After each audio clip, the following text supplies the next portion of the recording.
आज दिनांक 5 एप्रिल आजच्या प्रवचनाचा विषय संतांच्या संगतीचा परिणाम। जडीबुटीवाल्याजवळ एक गोळी असते, ज्याच्या अंगात विष भिनले आहे अशा माणसाच्या जखमेवर ती गोळी नुसती ठेवतात।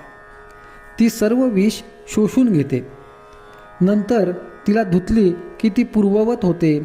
त्याचप्रमाणे सत्पुरुषाच्या संगतीत आपले पाप शोषून घेतले जाते आणि पुन्हा तो सत्पुरुष स्वतः शुद्धच राहतो।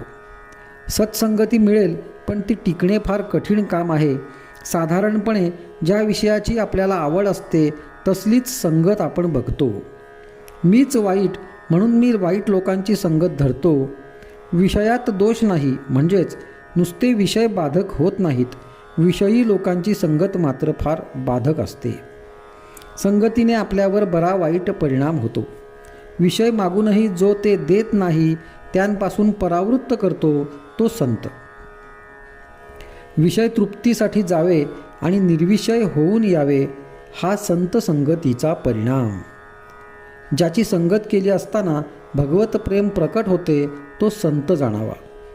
अशांची संगती केव्हा होईल ही तळमळ असावी। विषयाची गोडी फार, पण तो सुटावा असे वाटू लागले म्हणजे भजन पूजन करणाऱ्याची संगत धरावी।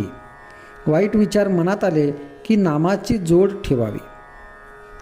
आपला सर्वाठायी भगवत भाव वाढू लागला म्हणजे संतांची प्रचिती येते। भगवंताच्या लीला पाहणाऱ्यांनाच खरा आनंद मिळतो, म्हणून संत नेहमी भगवंताविषयीच सांगत असतात। ते जे गातील तो संगीतातला रागच समजावा। तुकाराम बुवा नुसते विठ्ठल विठ्ठल म्हणत, पण त्याची गोडी आपल्या गाण्यामध्ये देखील नाही। खरोखर संतांना आपल्याविषयी इतकी कळकळ असते, आपल्याला ती कळतही नाही। संत आपल्या हिताचे सांगतात, पण आपले मन विषयात वावरत असल्याने त्यांचे बोलणे आपल्या मनात पूर्णपणे ठरत नाही। औषध कडू असले तरी रोग झाल्यावर आपण ते घेतोच ना। मग प्रपंचातल्या व्याधींनी त्रस्त होऊनही आपण संतांच्या हितकारक बोलण्याकडे का दुर्लक्ष करावे? ज्याला भगवंताचे अधिष्ठान आहे त्याचे कडक बोलणेसुद्धा कुणाला लागणार नाही। अत्यंत निर्भयता हा संतांचा पहिला गुण आहे, कारण सर्व ठिकाणी मीच आहे ही भावना झाल्यावर भयाचे कारणच उरत नाही।